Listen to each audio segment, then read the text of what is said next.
Hello boys and girls, you join me in a field of winter barley. Now if you remember back in the spring when lockdown really started, I took a little video putting fertiliser on some malting barley.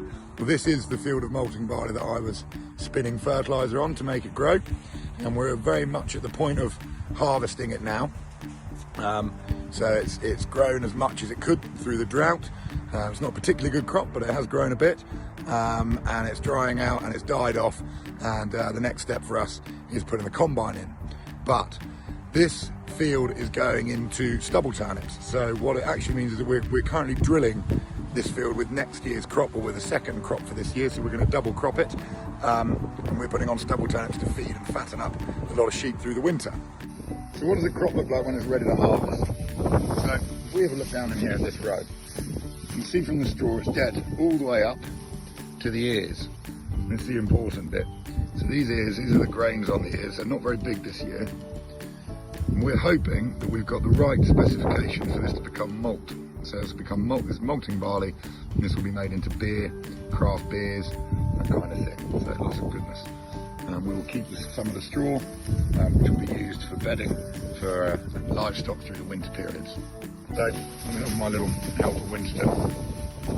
What the combine does, the combine will come along and they'll cut this crop off at about that height, leaving about 4 or 5 inches of stubble. And it will take these grains and it picks them off, boy Winston. And what it does, it rubs them together. You end up thrashing them out, and you'll end up with grain, not a lot in this case, which will then go up into the grain tank and be put into a trailer, which will then be loaded into lorries and sent off. This is going to Bannon's in Norfolk, but if it makes spec, it will probably end up in America creating craft beer.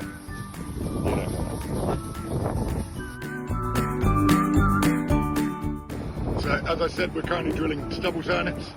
So they come out of that hopper there on the back of the tractor that James is on. These little white domes, spin it out, 12 metres each dome, a bit of an overlap. We're putting on these turnips, which, as I say, will fatten the sheep. So that broadcasts them into the standing crop, and then they'll grow, and when the straw's been chopped in places, it will act as a mulch, and the turnips should hopefully grow. And that will be a nice bit of sheep feed. Let's see if we can find some turnips.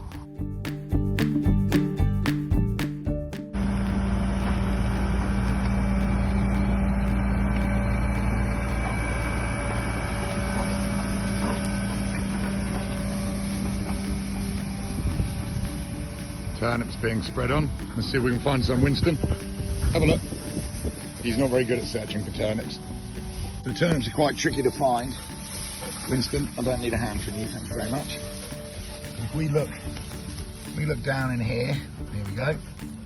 See these tiny little, Winnie, away. These tiny little black seeds, and they are stubble turnip seeds. So these will grow. Hopefully we'll get a little bit of rain. There's another one in there, look. A little bit of rain, and they'll grow up, and they'll form a nice bit of feed for the sheep through the winter.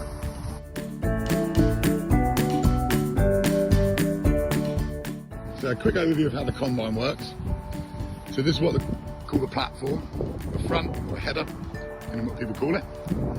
So this is a reel. As you can see, it's got these fingers, and they go around and they just pull the crop in over the top of these, which are serrated knives.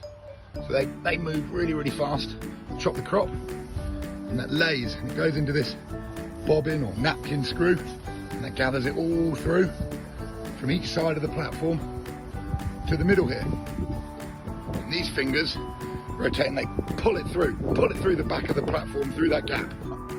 That goes on the front of this combine. So as I said, it goes through the edge, each side, into the centre. Those fingers pull it through, and they fire it up here, sort of the trunking. And these rasp bars, they grab the corn, they pull it, and it disappears on this very smooth, with a bit of roughness in places where we've welded on some bits, up through the trunking, up into the combine. Where it comes up, and you can see these two bearings here are the front of 2 big rotors. So each rotor is 22 inches in diameter, and they spin round like that, little drawing, and they pull the crop up through the combine. So the crop gets taken in here and it follows up. And it's spun through 7, 8 times. And it drops down the back here.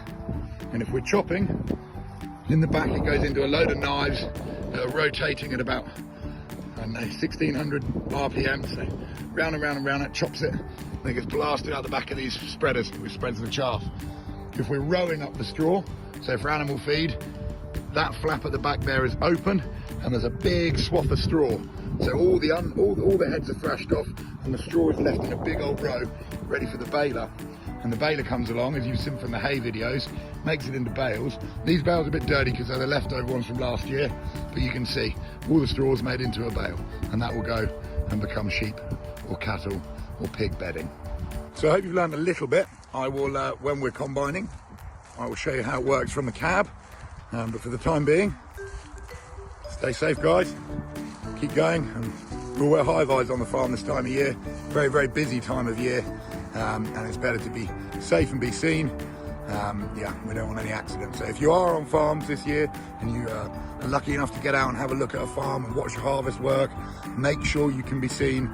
Make sure you're wearing bright colours so that there's big machinery, you can be seen where you are and everybody's safe and not sorry. See you in a bit.